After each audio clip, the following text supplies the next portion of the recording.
Hai ben anos, supoño que máis de 45, na casa dun amigo noso, tamén amigo do Ateneo, na casa do profesor Jesús Alonso Montero, os domingos as tardes reuníamos unha fresadinha de profesores, falábamos de cousas, do que dicía o periódico, do que deixaba de dicir, e as veces viña un rapazolo sentado ali nun recuncho da sala, chamábase Darío Juan Cabán, eu falaba galego, pero non tiña máis ninguna os pronomes átomos. Ainda non me correxín, non sei usados, e el sempre me correxía, tiñame amolado. Así que se agora me equivoco, cala a boca, logo, pasado o tempo, eu me fume coa biología, andei por aquí, pola universidade, e Darío meteuse no mundo das letras. Chegou un momento en que é o escritor máis premiado en Galicia. Tanto no eido da narrativa, no eido do ensaio, e no eido da poesía. Chegou a ter nome de seu e, neste plan, é académico da lingua. Cando nomeaba un escolledo para académico da lingua, eu recordo que chamino por teléfono e le dixen que o que máis me gustaba non é que fora elegido para a academia, senón a unanimidade coa que saíra elegido. Dentro do seu traballo da poesía están as súas traduccións. E a mí iso das traduccións é algo que me deixa rayado, porque algo sei delas. Non somente hai que saber o tema que se traduce, hai que conocer a lingua orixe, hai que saber a lingua que se quere dar, pero fundamentalmente está o espírito do escritor, o espírito do autor. E cando se traduce un poeta, debe ser dificilísimo ser fiel ao espírito do poeta. Porque ali, entre as palabras, vai un veigallo embelellado e tal, e hai que levar o veigallo o galego neste caso. Darío neste plan traduciu os sonetos de Petrarca e traduciu a Divina Comedia de Dante. Vou dicir así un pouco de Dante Franqueiro, non debedes facer nada. Cando a cidade de Florencia concedeulle a medalla de ouro da cidade. Unha honra internacional para que os amigos se finan dominados. Neste plan, Darío, supoño que alá, dende hai 40 anos, cando nos reuniamos na casa de nosos amigos Jesús, foi cando conheceu a Manuel María e a súa dona, a Saleta, dous poetas galegos, e ali comenzou unha amistade. Pero eu quero que desa amistade nos fale ele, porque de feito para iso está aquí, para fialarnos da súa amistade con Manuel María. Así que vou calar a boca e vou deixar que o chaidero fale do chaidero, que o poeta fale do poeta e que Darío fale do amigo de Manuel María. E antes vou dicir unha cousa. Darío, benvido a... Moitas grazas, Emilio. Emilio e máis eu somos amigos, efectivamente, dende hai unha cantidade inmensa de tempo, non? E a través de unha cantidade inmensa de kilómetros e de léguas de camiño, pois seguimos sendo amigos.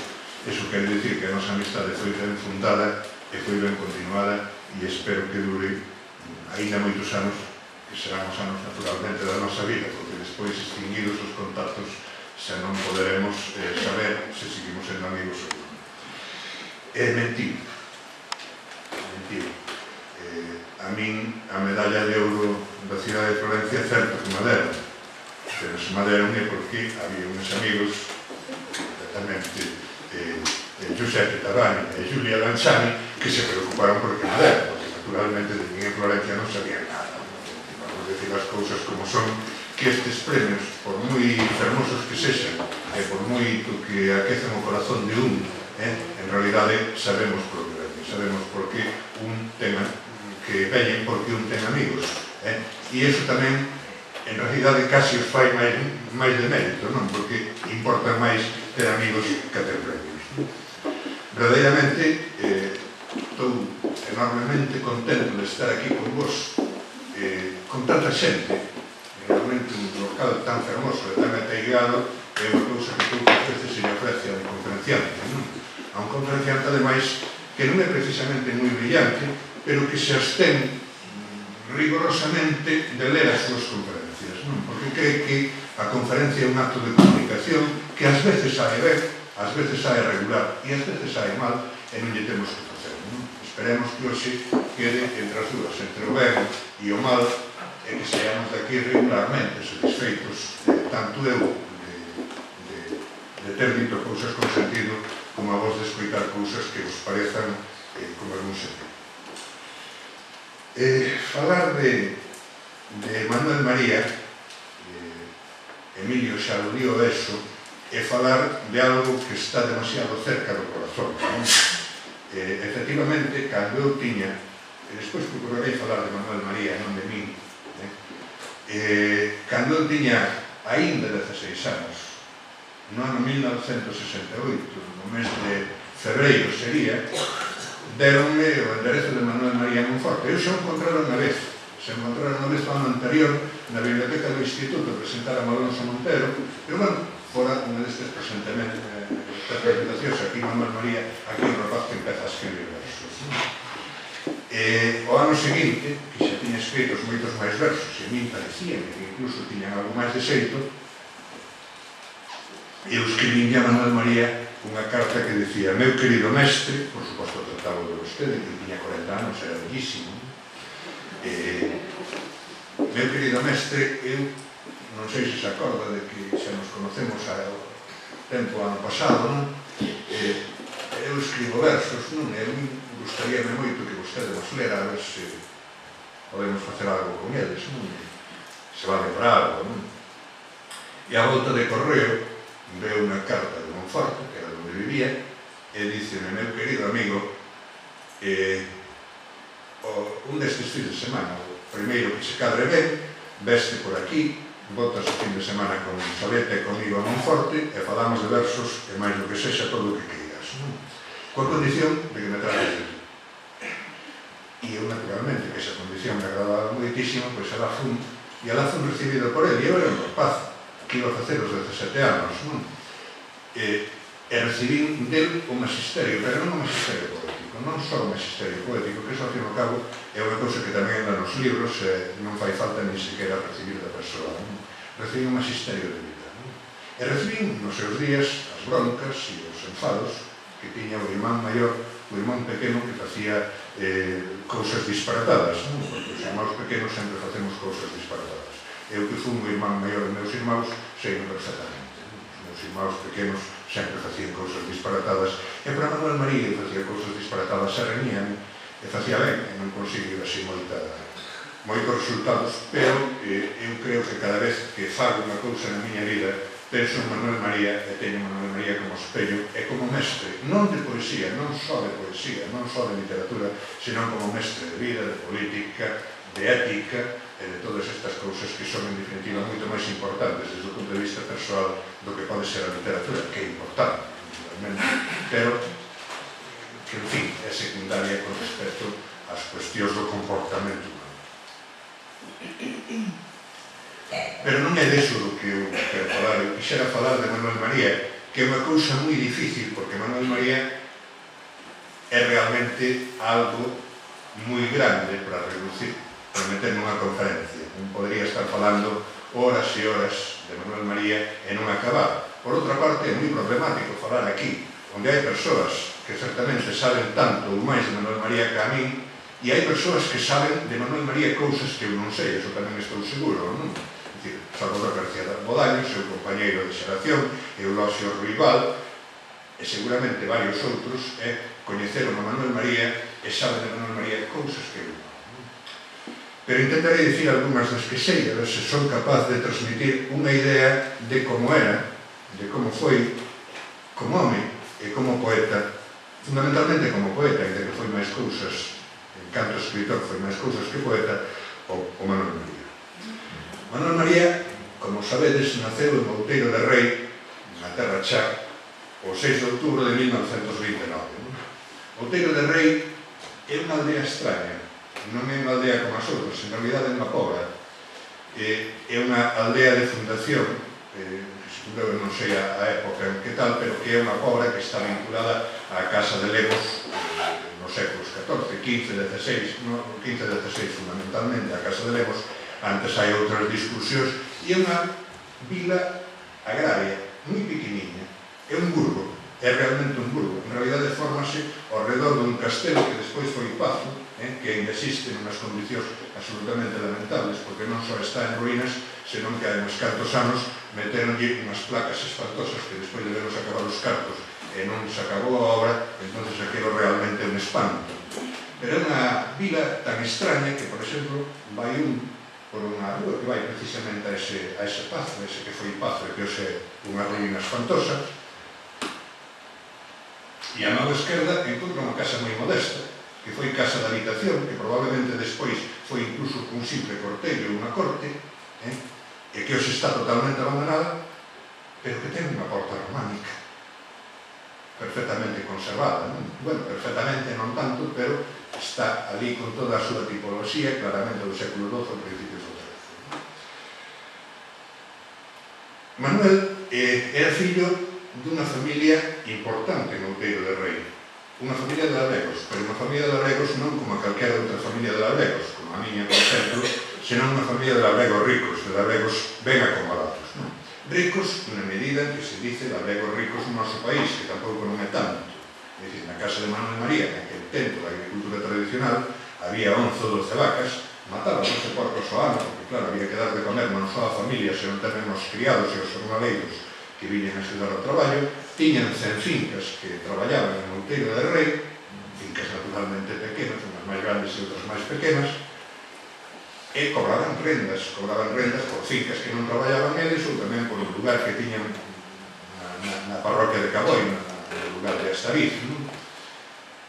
Eso era a casa de Hortes, era a casa de seu pai, que era o vinculeiro, Gastón Fernández Núñez, que era o vinculeiro desa casa. Súa mai viñera de fora, viñera do casal de Vilanova, en San Mamede dos Cucos, que agora non sei por que razón se chama San Mamede dos Anxos, pero San Mamede dos Cucos era o seu nome medieval, e o casal de Vilanova, no que nós estivemos unha vez con Manuel María, que foi cumprir a obriga de levar unhas flores ao cementerio, e levou-nos a ver o casal de Vilanova. O casal de Vilanova é realmente impresionante. É un pazo, pero non é un pazo porque non ten escudo de armas. É dicir, é unha casa labrega, pero unha casa labrega poderosísima, que tiña, por lo que me contou Manuel, tiña 40 hectáreas nunha peza redonda, aparte das outras. É dicir, son familias realmente moi potentes as que se xuntan. Tamén teñen un radio de matrimonio máis longo, é dicir, os pobres casamos na nosa aldea, ou na aldea do lado, os outros van máis longe. O Outeiro de Rei e San Mamede do casal de Vilanova hai aproximadamente uns 20 kilómetros. É un radio demasiado grande para... Pero, en fin, Dios los cría e eles se xuntan, teñen que xuntarse. Naturalmente, a cultura desta casa é unha cultura perfectamente labrega. Dentro do agro, a pesar do que moitas veces se fala da clase labrega e de todo eso, en realidad dentro do agro tradicional había diferencias de clase moi profundas, pero o certo é que compartían todos unha cultura común. Falaban todos naturalmente a mesma lingua, pero ademais tiñan as mesmas manías, os mesmos prejuicios e as mesmas cousas, e comían xuntos, e divertíanse xuntos, e os ricos e os pobres actuábanse e non se aseñoraban, só se aseñoraban os que tiñan os estudos.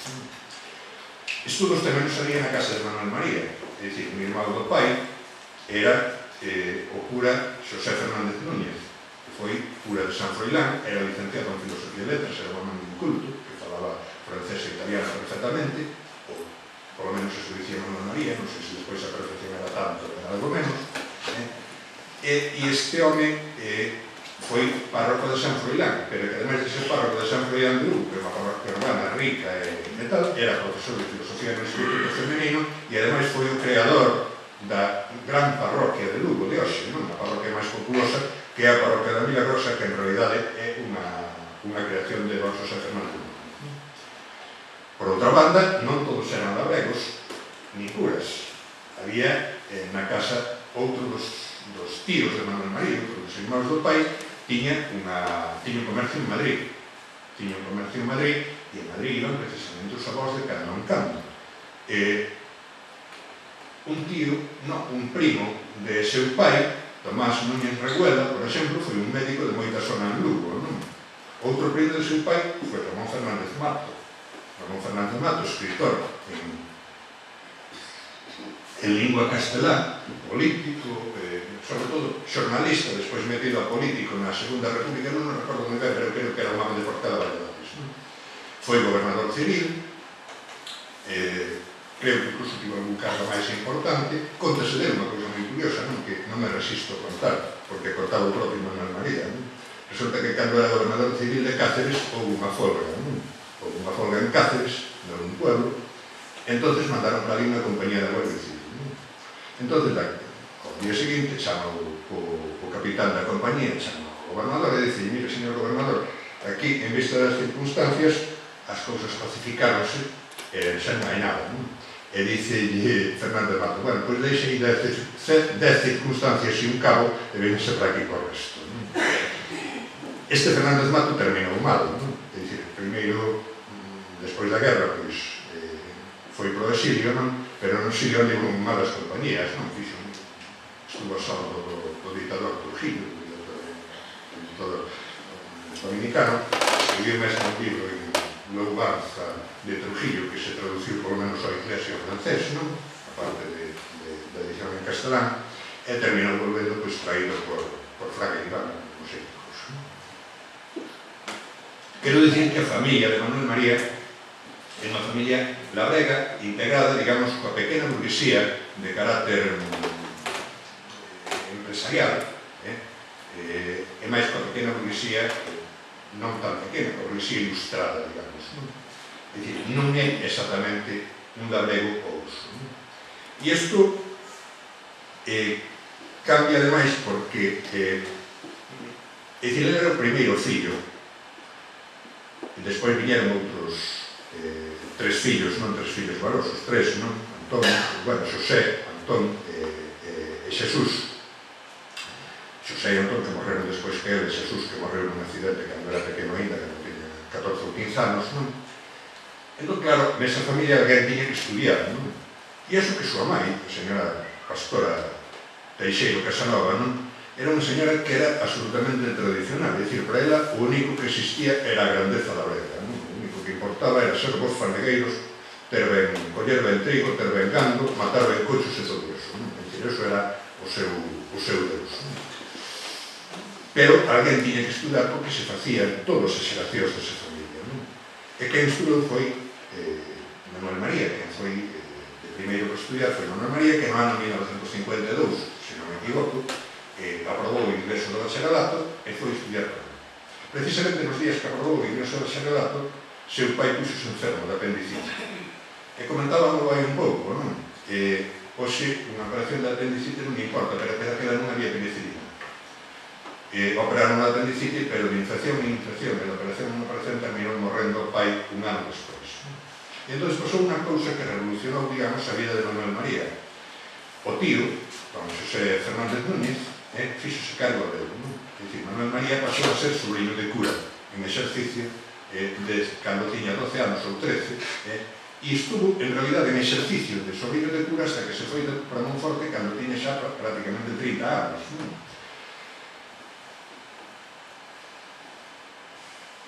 Ata ese momento, por exemplo, as viaxes de Manuel María eran as viaxes a Lugo, as viaxes a Coruña de verdade, que era unha cousa que tampouco non lle pasaba aos outros rapaces labregos, non? É dicir, Manuel María, ou súa mãe, con irmáns e con outras persoas, pois iban tomar as aulas a Coruña, non?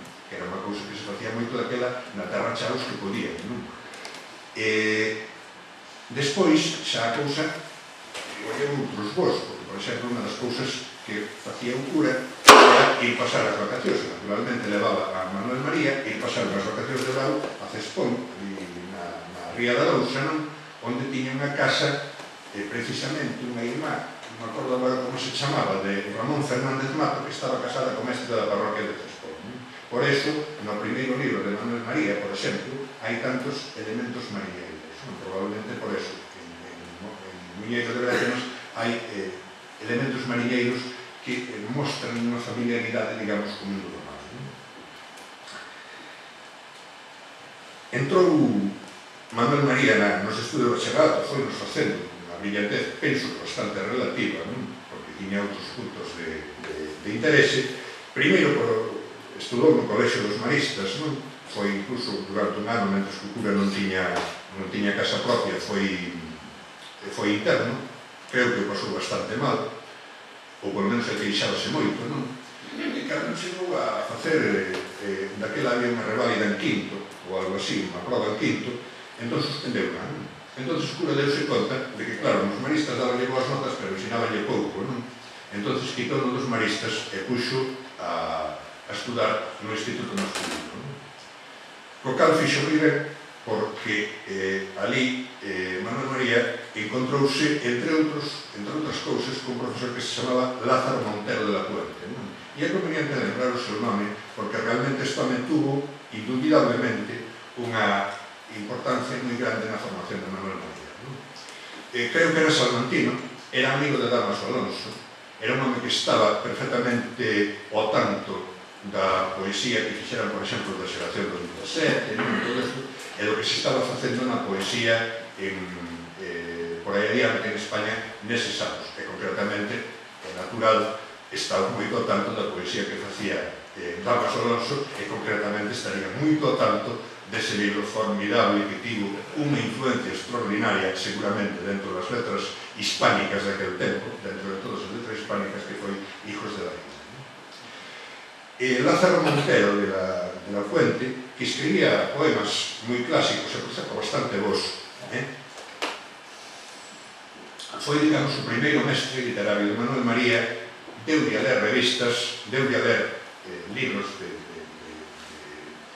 naturalmente do seu amigo Damaso Alonso, pero tamén de Rafael Alberti e de Lorca e de toda esta xente, porque antes Manuel María onde estaba pois o máis avanzado que podía coller. Estaba en Rubén Darío, que lle gustaba moito.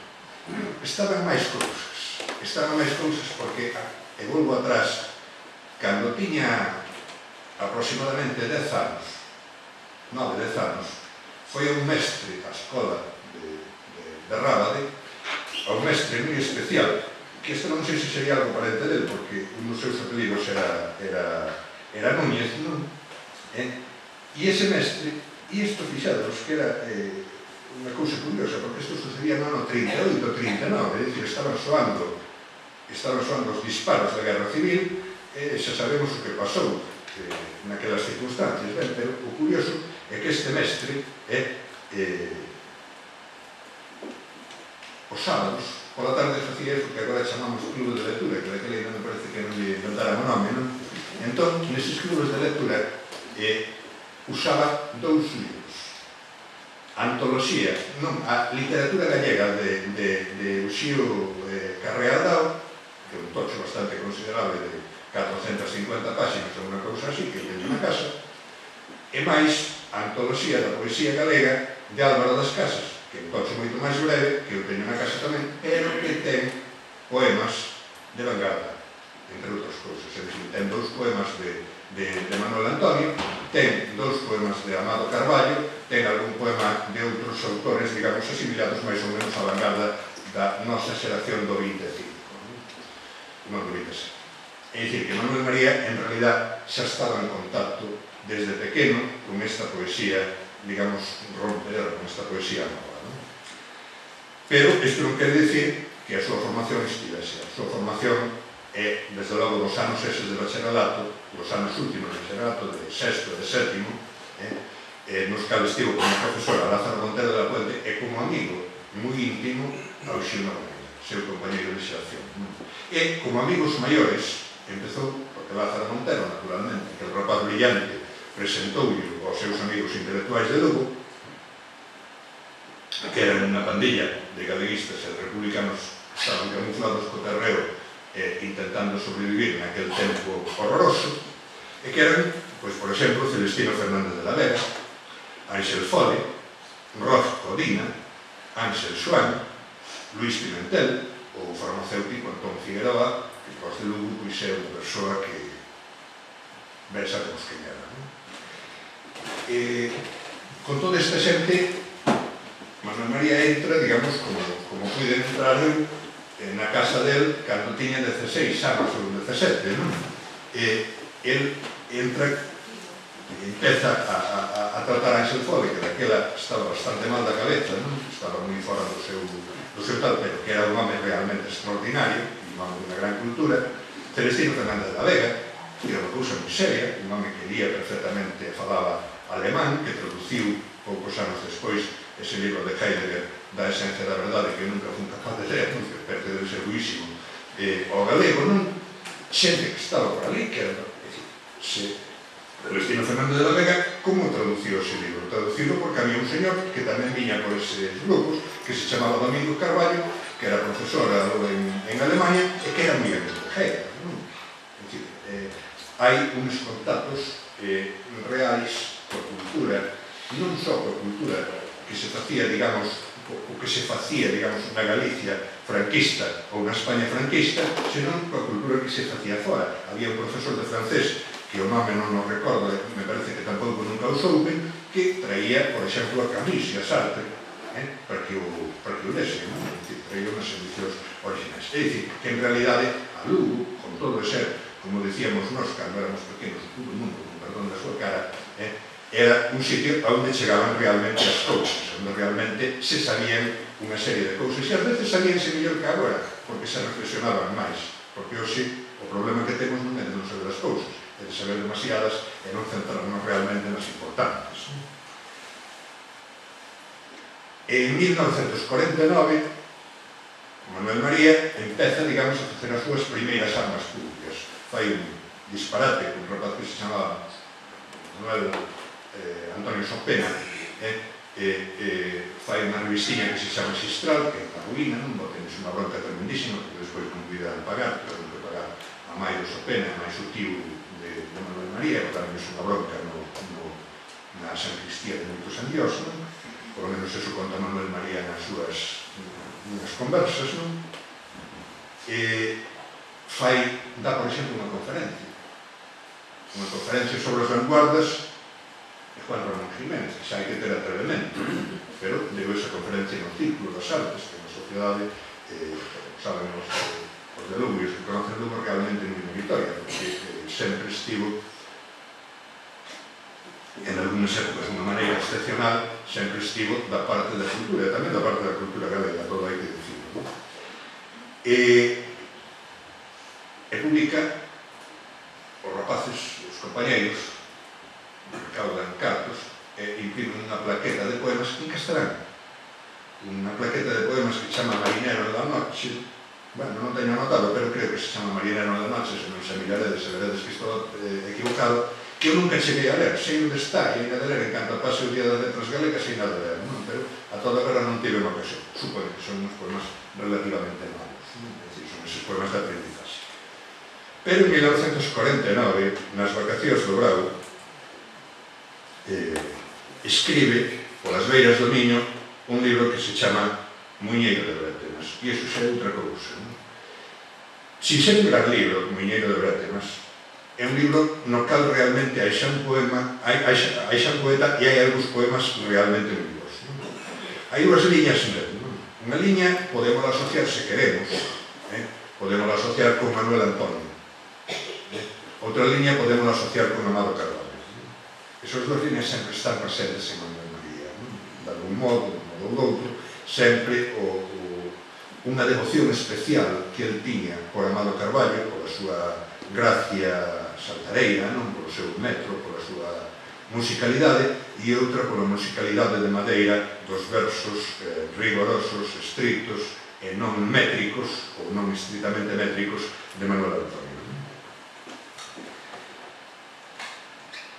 En isto, este libro publicase en 1950. 1950 é a plena longa noite de pedra. E 1950 publicarase en Galicia libros de versos, pois, dous. Un deles, o don tal Celestino Cabarcos, que era un cura franquista de dereitas e de todo eso, pero que escribía versos en galego desde toda a vida, desde 1910 ou 1920, e que publicou un libro de relativo mérito, é dicir, non é que estea mal, ten moito valor lingüístico, está ben escrito métricamente, pero realmente os poemas son indiferentes, e claro, naturalmente está ese libro maravilloso de Aquilino Iglesias Alvariño, como a Los Verdes, que se publicara en 1947 en Vilagarcía da Arousa. E xa empezara a publicarse algunha outras cousas, porque xa empezara a colección Benito Soto, esa colección tan meritoria que realmente é unha especie de facho que de pronto se ergue no panorama negro da literatura galega e que empeza a resucitar polo menos a poesía. E o primeiro poeta novo, o primeiro poeta que era neno durante a Guerra Civil, que non tiña feito antes unhas armas, o primeiro poeta, o primeiro escritor que publica un libro en galego despois da Guerra Civil é Manuel María. É dicir, constitúese de alguma maneira. Eu falei nunha ocasión intentando facer cátedra, pero sin conseguirlo, porque en realidad é moi probable que estivese equivocado. Concebín o que chamei a grande xeración antifranquista. A grande xeración antifranquista que ten membros máis vellos que Manuel María, pero que en realidad empeza como poeta édito con Manuel María en 1950 e que vai ata Méndez Ferrín, ou mesmo un pouco máis alá, López Casanova, poñamos por caso, non? E naturalmente no medio están Franco Grande, García Bodaño, Bernardino Graña, Ramón Lourenzo, Alexandre Cribeiro, unha serie de poetas realmente de gran tamaño, esqueci varios, porque esqueci, por exemplo, Nobonella, que é tamén un dos máis grandes. É dicir, esta xeración que se constitúe a partir do ano 50, ten a Manuel María como cabezaleiro, non porque sexa máis vello, porque máis vello é Cuña Novas, que era polo menos 5 ou 6 anos máis vello que ele, pero Cuña Novas, o seu primeiro libro publicouse no 52, 2 anos despois. É Manuel María, pois, quen empeza, é Manuel María quen simbólicamente inicia para min esta xeración, que xa digo, é unha maneira de ver as cousas, porque en realidad non concibe con análisis que penso que son máis lúcidos como eu e máis válidos desde o punto de vista literario. En 1950 Manuel María era xa bacharel. En 1949 acabou o bacharel. Entón pasou unha cousa que foi unha desgracia. Manuel María quería estudiar filosofía e letras, como a seu tío, por certo, que era licenciado en filosofía e letras. Seu tío quería que estudiase Dereito, que é unha carreira daquelas que se consideraban daquelas carreiras maiores, é dicir, carreiras de respeto. E Manuel María non quería estudiar Dereito, e o cura que quería que estudiar Dereito eu non conocín ao cura, naturalmente, pero conocín a Manuel María e sei positivamente que Manuel María era terque como unha mula. Era un home que, como se lle metese unha cousa dentro na cabeza, era imposible facelo variar ningún minuto. E o cura debía ser exactamente igual que ele. Total, unha cousa pola outra, Manuel María non puido ir para Santiago, que tamén era o que lle interesaba. Estudiar, pero bueno, para Santiago tamén podía ir estudiando Dereito. Ele quería facer filosofía de letras, pero sí. E o cura non quería. Entón matriculouse por libre, con tan boa sorte que chegou a hora dos exames, foi os exames por libre e levou un fracaso descomunal. A primeira nota que lle deron, e foi o primeiro suspenso, foi en literatura. Cando eso lle pasa a un señor que ten publicado moitos poemas soltos, que ten dado xa dúcias de recitais, e ten publicado un libro que ten suscitado as louvanzas de Otero Pedraio e de outra xente de Cunqueiro, de outra xente da súa época, de outra xente que tiña moito peso na súa época, iso é un golpe bestial, e a sensación de injustiza falsa pode ser moi grande, pero porque realmente, por moi bon poeta que fose, podía saber un pouco de literatura, non? Un pouco da teoría literaria, tal como hai que dar na universidade, que iso sucede con frecuencia, non? Bueno, total, que aquel desastre deu como froito primeiro, que Manuel María viviu toda a vida precariamente, e segundo, que escribía un libro que se chama Morrendo cada intre, que é un libro excepcional.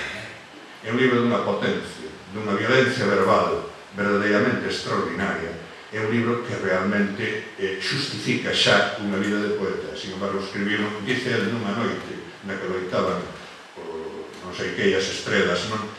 Pero ainda que foran dúas e ainda que foran 3 noites, é realmente un libro excepcional. Cos seus defectos, pero é un libro dun valor excepcional. E é un libro que a mí se me antolla moito na estética, na maneira de decir, precisamente, de Hijos de la Ira, non?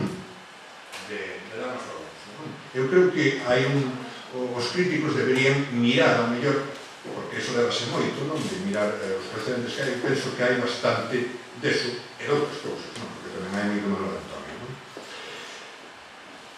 Pero, bueno, as cousas pasan e entón sigue como outra cousa que facer non hai, segue escribindo Manuel María, non? Ese libro escribiu en xuño, pero pasa o grau e en outono empeza a escribir outro libro de poemas. E iso xa hai que quitar da lucha, porque ese libro chamase Advento. E é un libro que está escrito máis a modo. De feito, a súa elaboración levoulle todo aquel outono e debeu acabar no mes de febreiro, máis ou menos, é dicir, outono e inverno. E é un libro que ten 3 partes. As 2 primeiras partes parecense bastante a Morrendo cada intre, en canto a forma, pero é moito máis rico. É dicir, os poemas, en primeiro lugar, son máis independentes uns dos outros, non? E o modo de escritura, sí, é ese surrealismo con imaxes alucinatorias, unha cantidade de asíndotos e de figuras de edición que definen e axeitanse moi ben a angustia vital, non? Pero un libro máis sabio, un libro máis remoído, máis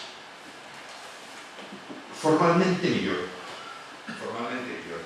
A terceira parte é xa diferente. A terceira parte anuncia a poesía posterior de Manuel María.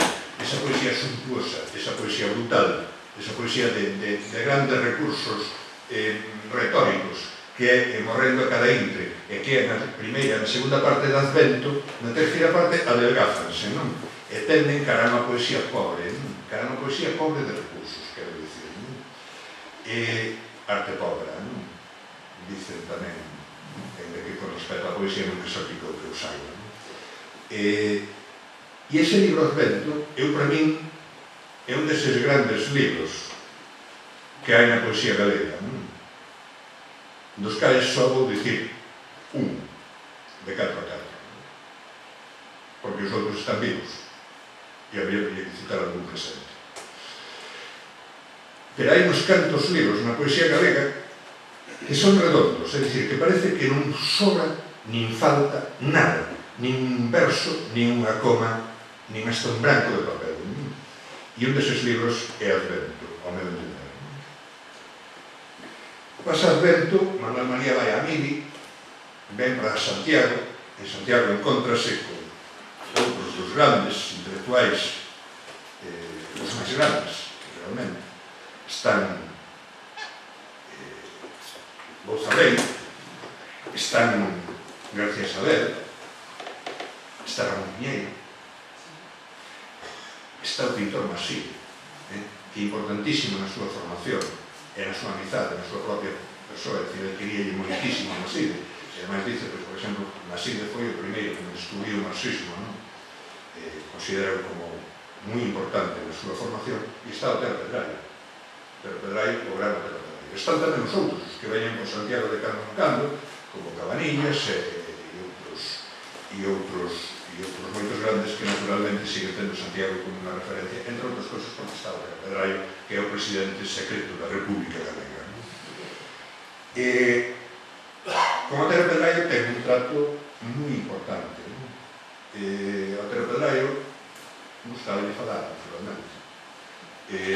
Nunha temporada en que Dona Cita se fora para a casa, para cuidar da mãe da terra que estaba enferma, entón dixolle a Manuel María que estaba na Mili, pero que tiña unha situación relativamente cómoda, porque daba clases pola mañá aos analfabetos, que daquela aludaban moitísimo, e e pola tarde pois ligaba.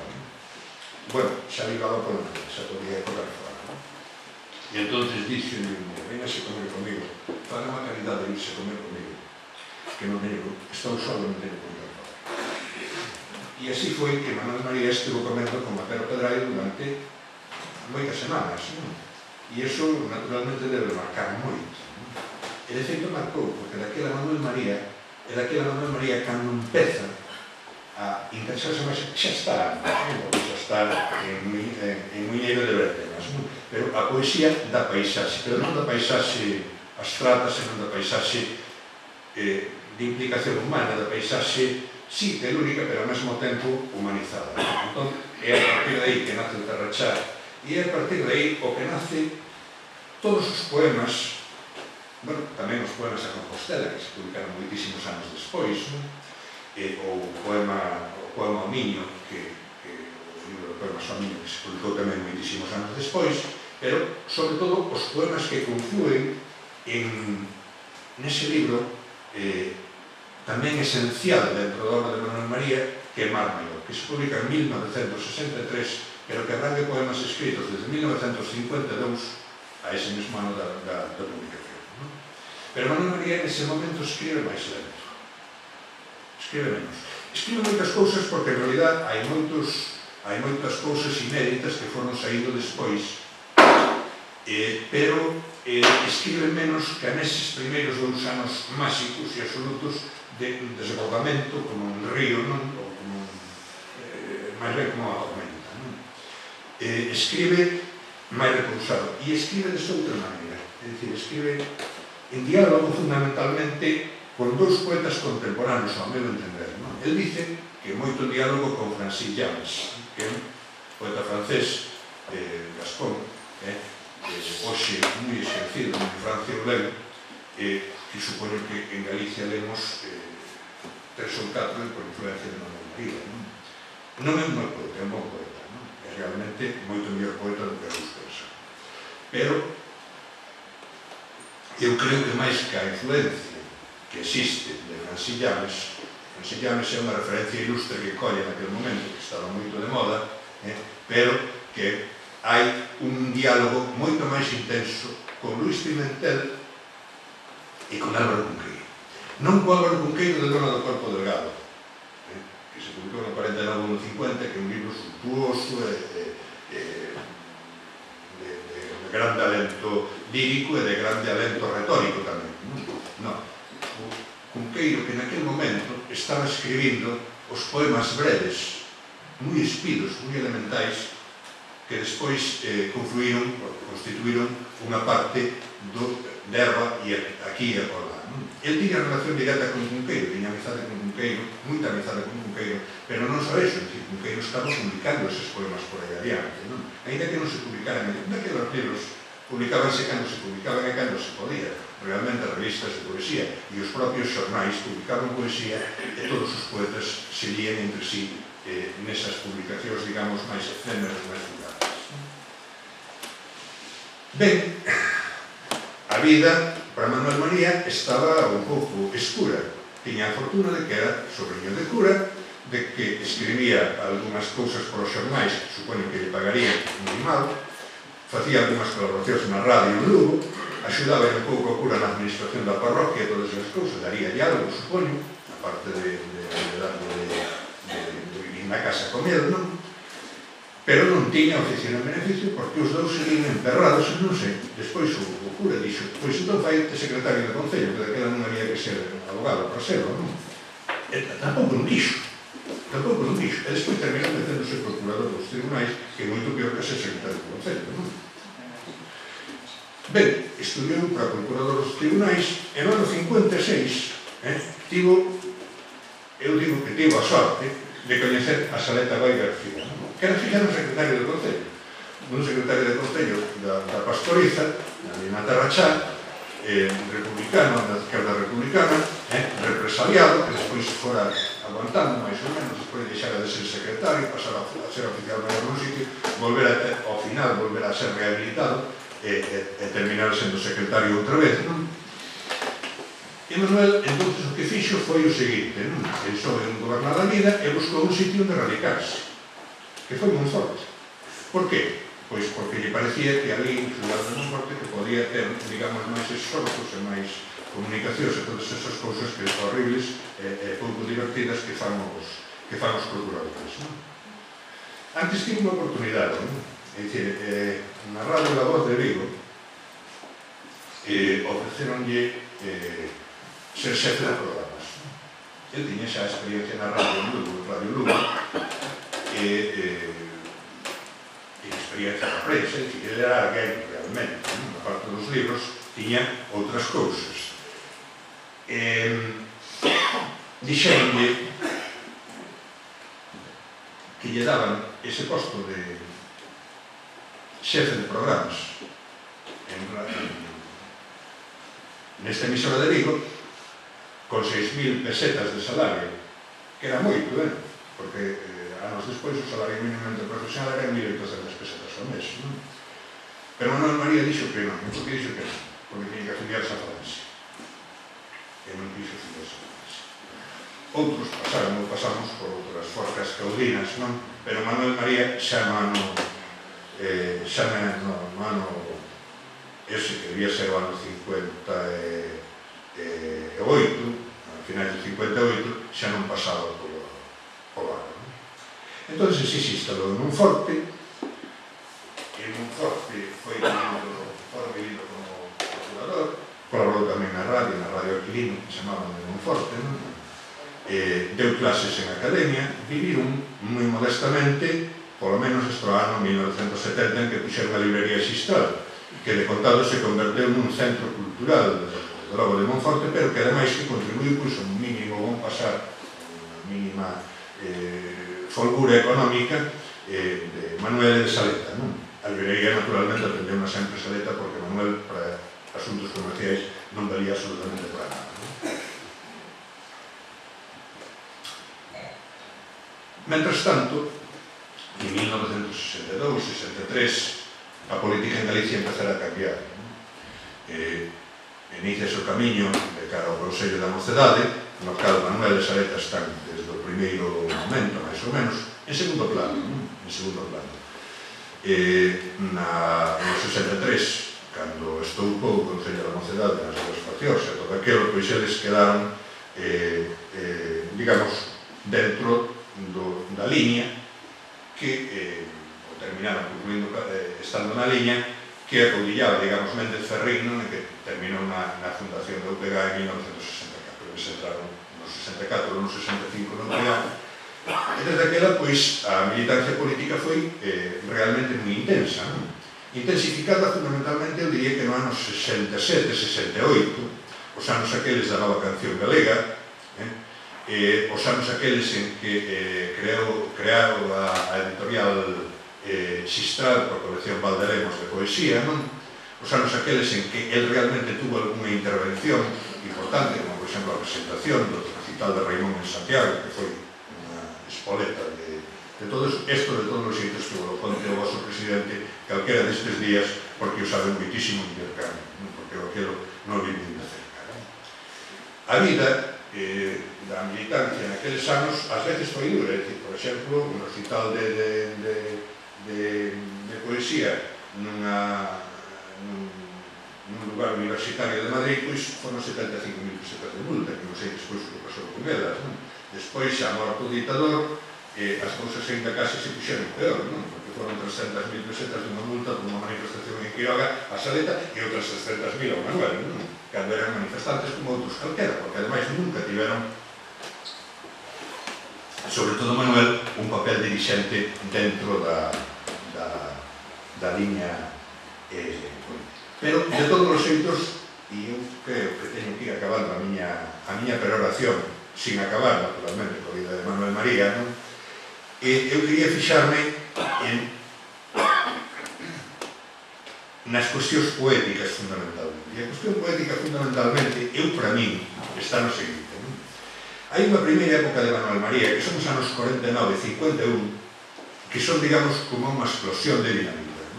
É dicir, que son Moiñeiro de Bétemas, que son Morrendo a cada intre e que é Advento, e algunhas outras cousas máis que se publicaron moito tempo despois, pero fundamentalmente eso, non? Aí Manuel María está constituído xa como un gran poeta, non? Sobre todo como Advento, para meu entender, ainda que quizás naquele tempo foi máis estimado Morrendo que Advento, e máis conhecido tamén, porque Advento publicouse ao fin e ao cabo fora, publicouse en Buenos Aires, ao cuidado de Luis Sebane, e bueno, chegaría, pero de todos os xeitos conocido que quieres. Despois ven unha época de recurso, que é a época que se resume en Mar Maior, e tamén un libro que ven despois que se chama Remol, publicado no ano 69 ou 70, 70 me parece, que tamén recolle poemas de toda esa época, poemas escritos lentamente, non? Pero Remol xa recolle un poema moi significativo, non? Que é o que se titula Acuso a clase media.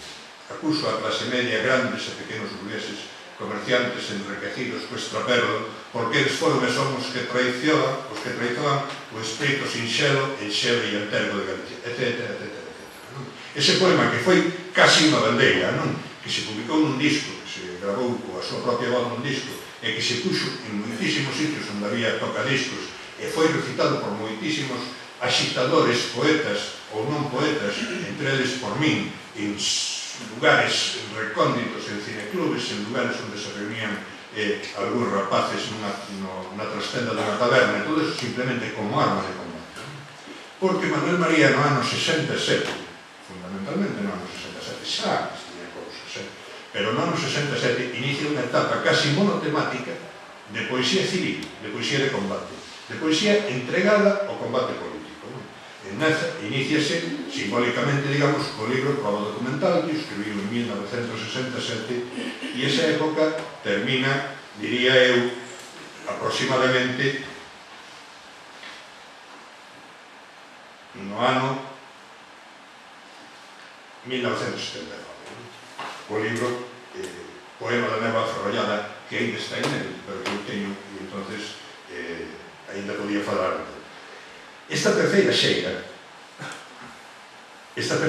digamos, na poesía de Manuel María é, como digo, poesía de combate. Manuel María é un poeta orgánico. Eu quixera, non vou poder, pero eu quixera restaurar o significado noble e positivo da palabra poeta orgánico ou intelectual orgánico, recordando, entre outras cousas, que un poeta como Luis de Aragón, que foi un grandísimo poeta, ou un poeta como Neruda, que foi un grandísimo poeta, foron poetas orgánicos, foron poetas que estiveron ao servizo da liña do partido nun momento determinado da súa vida, ás veces moi longo, e que fixeron grande poesía, e fixeron poesía menos boa, pero fixeron algo que realmente era noble, e que realmente era grande, e ás veces que significaba moito sacrificio, non? E no caso de Manuel María, isto significou moito sacrificio, porque isto impediu que Manuel María fose asumido como poeta por todo o mundo en Galicia, porque foi considerado un poeta de partido. Foi considerado durante moitos anos un poeta de partido. Todo remata, e sin rematar a militancia, sin rematar a entrega, digamos, a causa nacionalista de esquerdas que Manuel María escribiu toda a súa vida, en realidad, a partir de 1980, a liña da poesía de Manuel María cambia de unha maneira radical. É dicir, en vez de poemas, de libros como versos para cantar en feiras a romaxes, ou esa preciosidade que é versos para un país de minifundios, ou Aldraxe contra Xistra, o libro das baladas, non? Que son fundamentalmente libros políticos, como Os Soños de Gaiola, que é un libro político, a pesar de que non ten moita política expresa, é un libro político, é un libro feito para facer propaganda do galego nas escolas, non? Para facer galego nas escolas, non?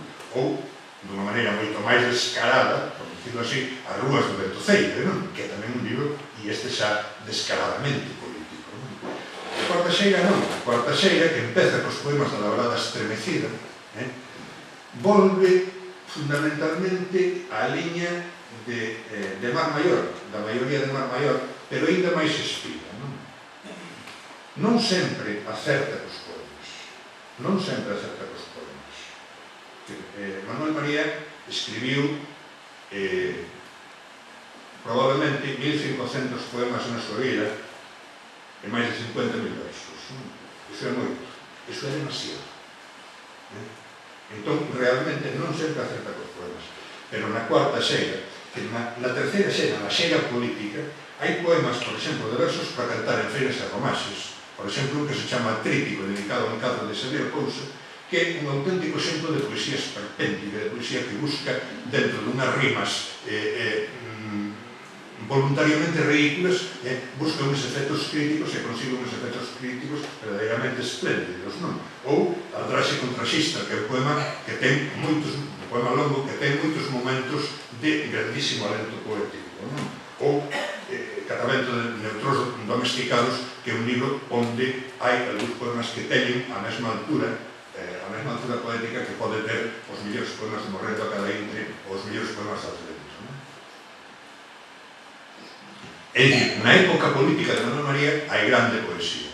E na época última de Manuel María, que para min é demasiado prolixa, hai enorme poesía. É dicir, hai poemas dunha sinxeleza de recursos expresivos tan grande que realmente asombra como poden conmovernos tan profundamente. Sobre todo, algúns poemas de amor. E máis aínda, algúns poemas que son a reflexión diante da morte. A visión religiosa do mundo. Manuel María era un home moi religioso. Manuel María, houve unha época, claro, que entre nós, os de esquerdas e nacionalistas, estaba moi pouco de moda isto da religión. Pero Manuel María sempre foi un home moi religioso, no sentido franciscano, e ás veces incluso no sentido popular. Manuel María rezaba. Probablemente non cría nos artículos, pero gustabanlle tanto desde o punto de vista da comunicación que os facía existir no seu pensamento. E na última xeira, ele ten poesía religiosa en todo momento, en Advento, de unha altura verdadeiramente esmagante. En Mar Maior hai un poema que se chama, que vos recomendo que o busquedes e o leades moitas veces, que se chama Versos polo día da miña morte, que é unha maravilla absoluta. E na última xeira, na terceira non, na terceira xeira na política, escasamente aparece algún pequeno detalle de poesía religiosa, máis ben dentro do que se pode ser a consideración da devoción popular. Pero na terceira xeira aparece outra vez a poesía religiosa, e é esa poesía que está neso que entendemos como franciscanismo, efectivamente na línea de Francis Llanes tamén, que é poeta dese tipo, non? Pero tamén máis desde o punto de vista mesmo dogmático, non? É dicir, Manuel María cree na pervivencia. É dicir, Manuel María cree na inmortalidade. Vese nalgúns dos seus poemas, e algúns deses poemas son precisamente os máis conmovedores porque non estaban nada seguro.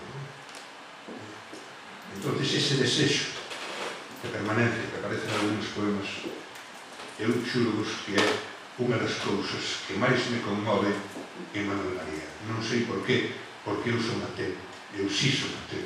Son un ateo radical que sempre fui incapaz de creer en trascendencias dese tipo, e, sin embargo, non sei por qué conmóveme profundamente a gran poesía religiosa. Conmóveme Dante, conmóveme San Juan de la Cruz, e conmóveme estes poemas de Manuel María, que cunha delicadeza máxima, cun mínimo recurso á retórica, consigue emocionar a todo o mundo e consigue emocionar incluso aos ateos en emocións que debían ser casi enteras.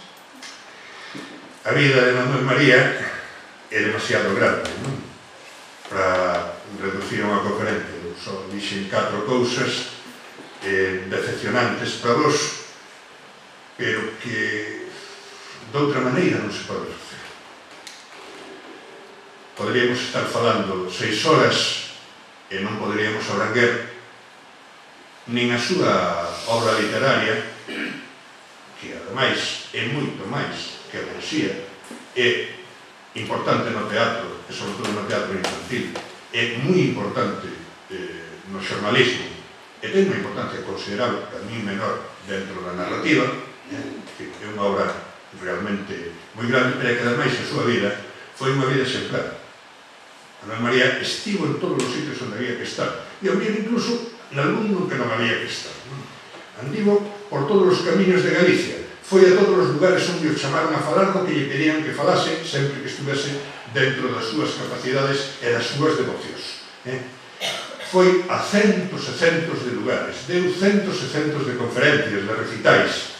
Cando lle pagaban, cobraba, cando non lle pagaban, non cobraba e iba igual. Andivo polos camiños de emigración, andivo nos centros de Barcelona, andivo no País Vasco, andivo en Suiza, andivo en Francia, andivo en todos os sitios predicando, digamos, a súa fe humana e a súa fe política e a súa fe nacional.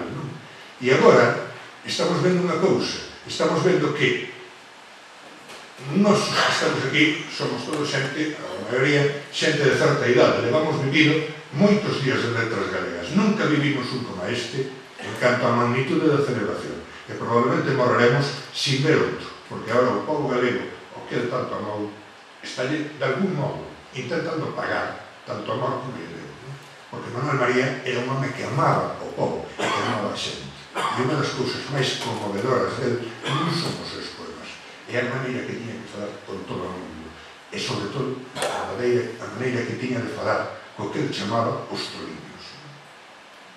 Eses que daquela, na miña mocidade chamábamos os normais, eu con un forte recordo que con Manuel María e xuntábanse ao redor dele, e dicían, Manuel, dame un cigarro, e poñíanse a falar con ele. E Manuel nunca marchaba o primeiro, sempre o troliño acababa dicindo, bueno, e agora teño que ir, que teño que fazer.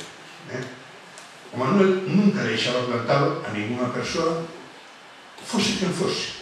É dicir, non facía acepción de persoas, como se dice na Epístola Católica de Santiago. E ese amor, que tamén tiña os seus efectos, é dicir, dixen antes o túzaro que era, o carneiro que era, o terte como unha mula que podía ser, non? Tamén tiña os seus efectos, e tiña unhas cordas furibundas, e tiña as súas caraunadas, como ten todo o mundo, pero o esencial de Manuel María, se temos que encontrar unha virtude esencial nel, era a da bondade. Incluso ás veces, cando era malo e injusto, era bom.